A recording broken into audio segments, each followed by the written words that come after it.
Bonjour à toutes et à tous, bienvenue pour cette nouvelle vidéo sur une machine proposée par Grollmund Laboroute Instruments.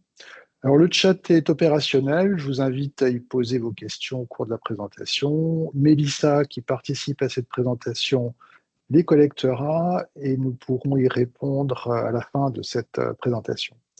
Je suis Michel Grollmund, président de Grollmund Laboroute Instruments, et je vais vous présenter la rectifieuse pour éprouvettes béton de Marui, qui est un fabricant japonais. Aujourd'hui, je vous présente la rectifieuse Aikenma.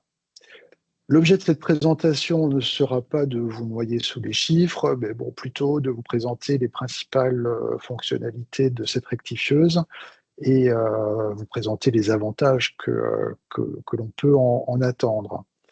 Alors, il y a quand même deux ou trois chiffres intéressants à avoir à l'esprit.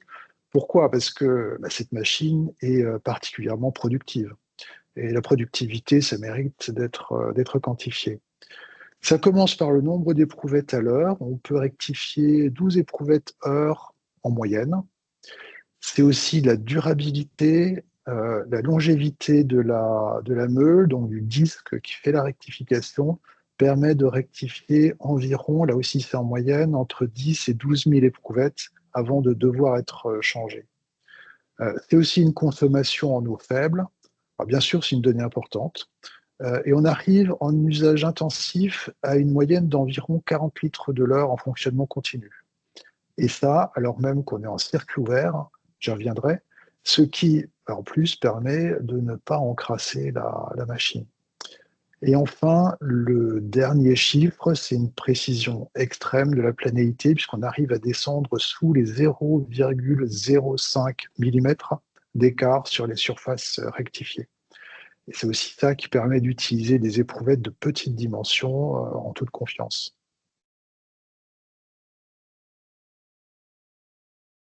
Comme je l'ai dit en introduction, il s'agit d'une rectifieuse japonaise.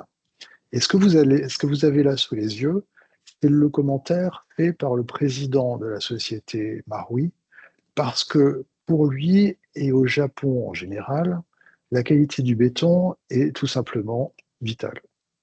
Là-bas, les constructions sont complexes, et quand on sait que le Japon concentre 20% de tous les tremblements de terre ressentis dans le monde, 20%, 1 sur 5, ce qui fait environ 1500 tremblements de terre par an, 4 chaque jour, on comprend l'importance de la qualité du béton.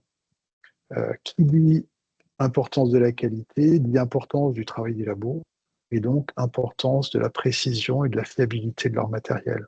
Il faut clairement que les rectifieuses qui permettent de tester le béton soient à la hauteur.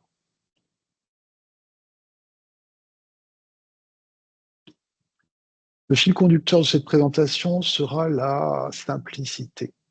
Nous le verrons, les qualités de cette machine découlent de sa simplicité. Simplicité d'utilisation d'abord, ça réduit les erreurs de manipulation. Simplicité d'entretien aussi, ce qui réduit les dysfonctionnements et les pannes bloquantes. Et la simplicité de conception, enfin, ce qui rend cette rectifieuse à la fois adaptable, précise et fiable. L'efficience de cette rectifieuse commence par sa simplicité d'utilisation. Et c'est un excellent point de départ pour toute machine. Et Aikenma de Marui atteint cet objectif. Pour illustrer ce chapitre particulier, Mélissa a choisi de nous montrer un opérateur qui découvre la machine. Il met en place et fixe les éprouvettes à rectifier.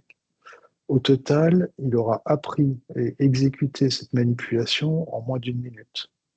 C'est aussi ça l'efficience. On détaillera cette phase de fixation des éprouvettes un petit peu plus loin, mais je voulais en parler déjà à ce moment-là parce que c'est très important. Que ce soit parce qu'on a besoin de former de nouveaux techniciens sur la machine ou parce qu'on l'utilise au quotidien. La simplicité d'utilisation, c'est une qualité précieuse pour nous. Souvent, dans les laboratoires, l'espace est une ressource rare. L'efficience, c'est d'abord un minimum de moyens pour un maximum de résultats. Et cette rectifieuse utilise un minimum de moyens. Elle occupe très peu d'espace. Ces branchements sont simples. Elle peut être branchée très facilement un peu partout.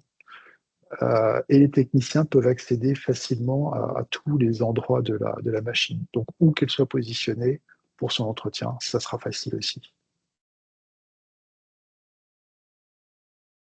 Autre facteur ô combien important d'efficience, le temps passé en manipulation.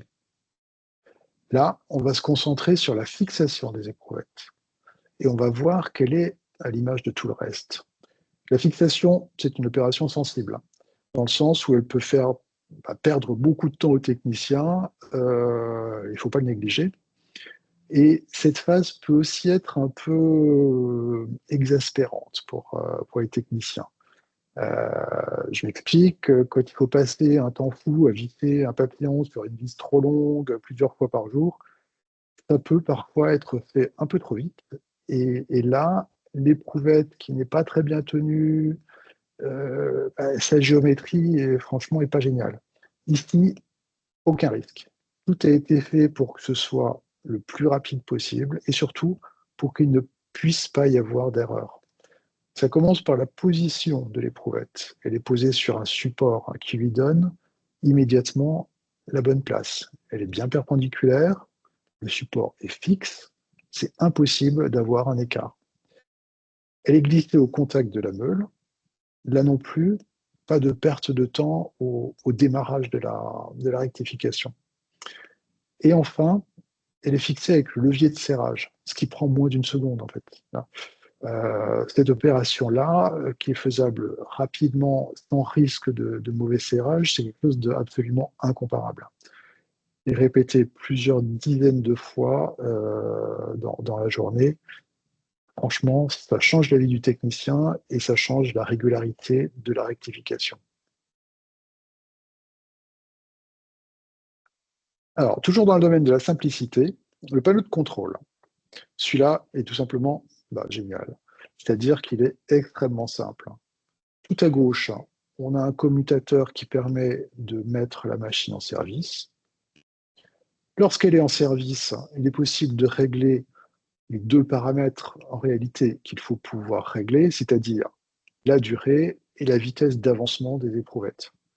Une fois ces deux paramètres réglés, on peut faire démarrer l'opération avec un gros bouton Start vert. Voilà, c'est le bouton carré vert qu'on voit là. Et à partir de là, tout est automatique. Bien sûr, en cas de besoin, on a un gros bouton poussoir rouge qui permet de tout arrêter. Donc, on note le sens du détail.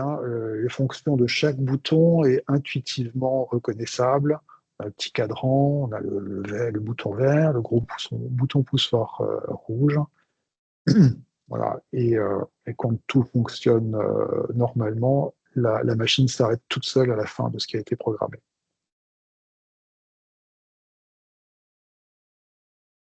Autre facteur important d'efficience, l'entretien de la machine.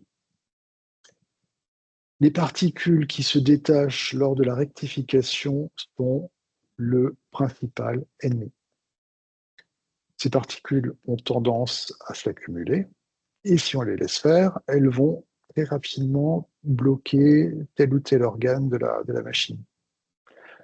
Ici, on est en opération sur la vidéo qu'on voit, donc évidemment, on ne peut pas accéder directement aux parties susceptibles d'être encrassées.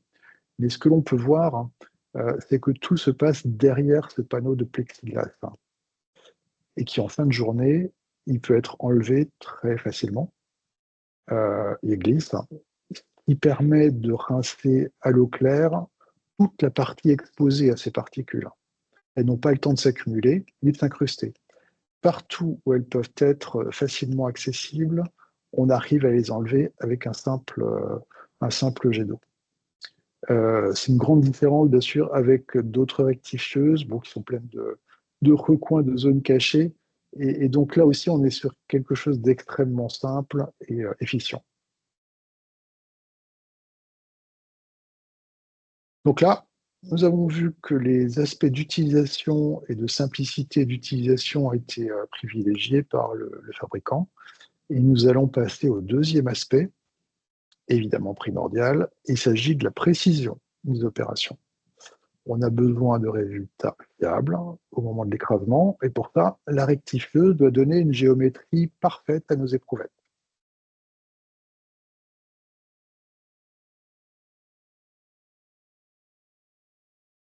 Premier aspect de cette précision, la géométrie de l'éprouvette. Il faut une orthogonalité parfaite. On a vu, la position de l'éprouvette est donc très importante. Lors de la fixation de ces éprouvettes, leur position est quasi naturellement acquise grâce au support. Le support force à cette bonne position, et donc de ce point de vue-là, c'est parfait.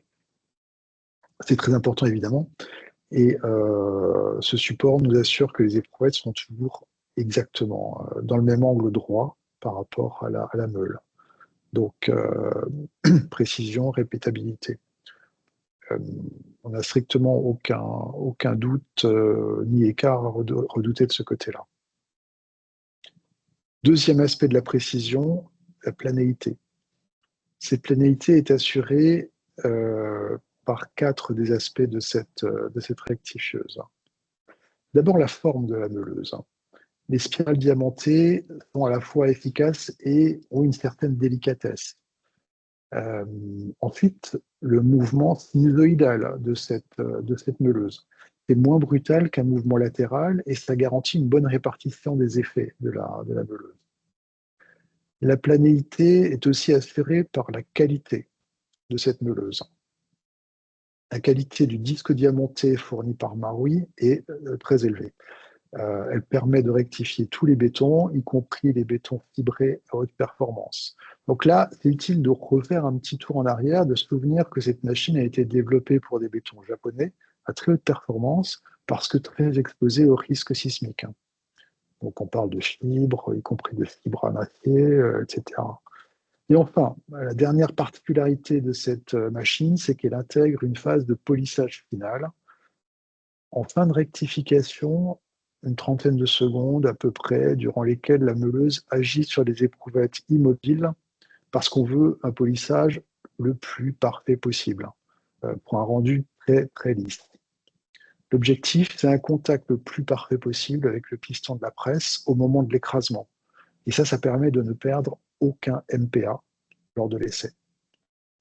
Donc on voit ici l'objectif, l'outil utilisé pour la planéité, pour contrôler la planéité selon nos normes européennes. Au Japon, ce qu'il faut savoir, c'est que les appareils utilisés, mécaniques ou laser, balayent la surface toute la surface de la carotte pour une mesure plus complète. Ils sont vraiment très très rigoureux dans la mesure de la planéité parce que ça influence directement les résultats de l'écrasement. Selon les études, on peut perdre jusqu'à 7 à 20% dans le pire des cas de résistance à la compression en cas de mauvaise planéité ou lorsqu'elle est obtenue avec des moyens nettement moins efficaces comme le soufre par exemple. Donc là, l'objectif, c'est de ne perdre vraiment aucun MPa grâce à la planéité lors de l'essai de compression à la presse. Donc très rapidement, on revient sur le porte-échantillon, qui est un facteur de qualité, comme je l'ai expliqué. On a vu que c'était un composant important de la précision des opérations. Donc celui qu'on voit ici permet de rectifier 2 éprouvettes 11-22 ou 2 éprouvettes 15-30 en même temps. Ce qu'il faut savoir, c'est qu'il existe aussi un porte-échantillon adapté aux éprouvettes 10-20 et qu'avec ce porte-échantillon pour les éprouvettes 10-20, on peut en rectifier 3 en même temps.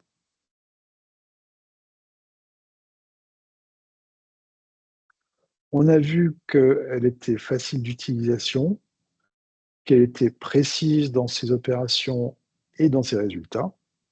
Sa simplicité fait aussi que cette rectifieuse est adaptable. Elle est un peu tout terrain. Elle trouve sa place dans tous les environnements. Alors pour commencer, elle s'adapte même à des éprouvettes imparfaites. Vous avez par exemple 2 éprouvettes qui n'ont pas exactement la même longueur. Malgré ça, on va pas perdre de temps avec cette rectifieuse. C'est une contrainte qui existe quand une machine rectifie les deux faces de plusieurs éprouvettes en même temps. Dans ce cas, la durée de l'opération sera toujours la durée de l'éprouvette la plus longue, avec en plus un risque de déséquilibre parce qu'elle appuiera toujours plus sur l'éprouvette la plus longue au démarrage et on risque de favoriser une face convexe. Ici, ce n'est pas le cas. Parce que quelle que soit leur longueur, les éprouvettes sont mises en contact en même temps, eux-mêmes, enfin, directement avec le disque, ce qui fait que la machine, en définitive, s'adapte et le polissage ne change absolument pas. Ensuite, euh, cette machine s'adapte à la disposition du laboratoire.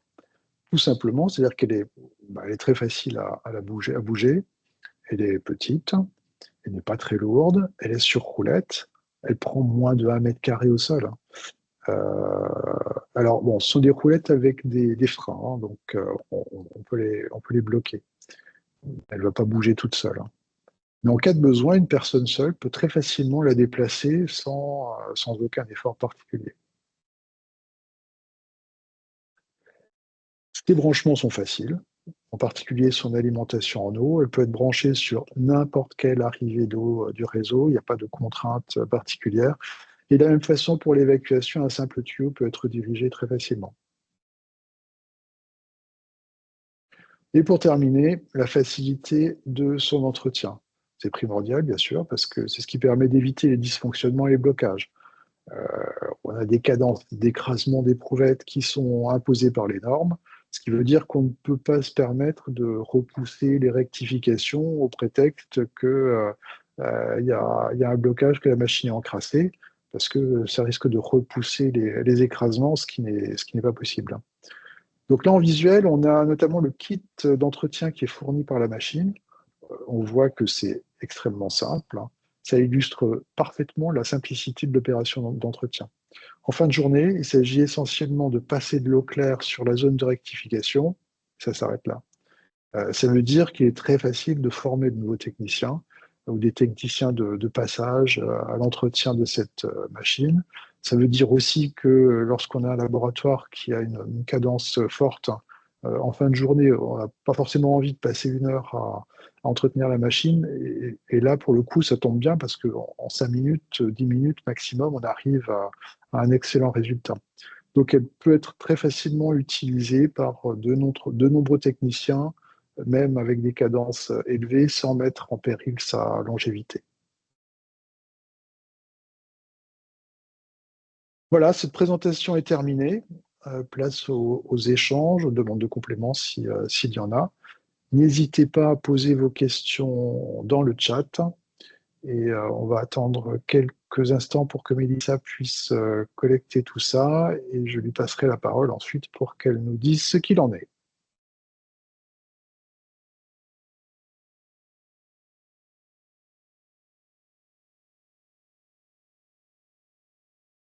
Alors, bonjour à tous, j'espère que vous m'entendez bien.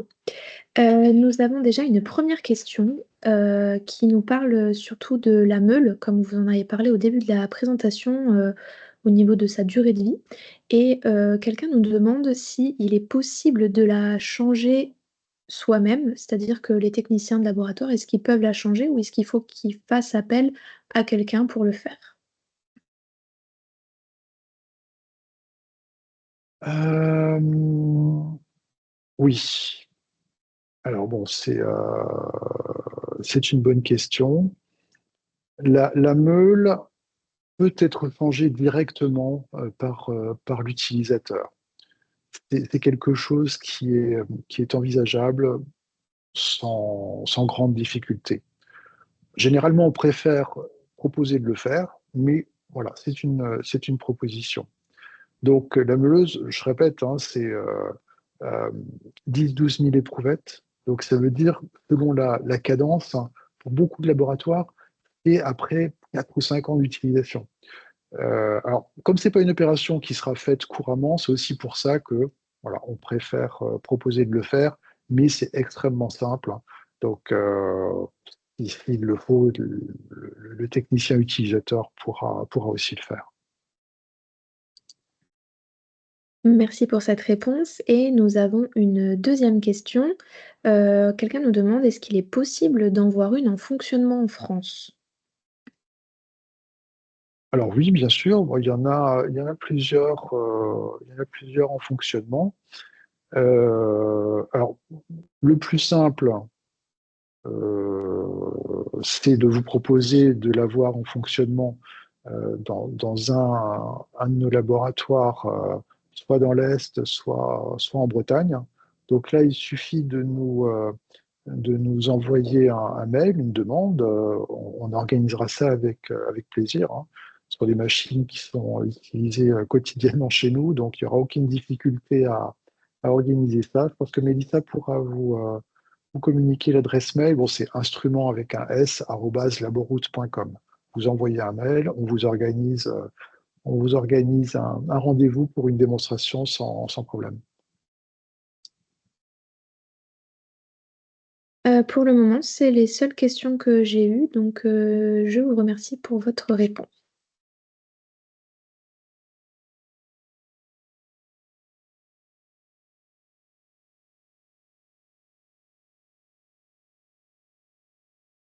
Bon, ben, s'il n'y a pas d'autres questions, je vous remercie pour votre attention et je vous dis à bientôt pour une autre présentation, peut-être d'une autre machine, dans pas longtemps.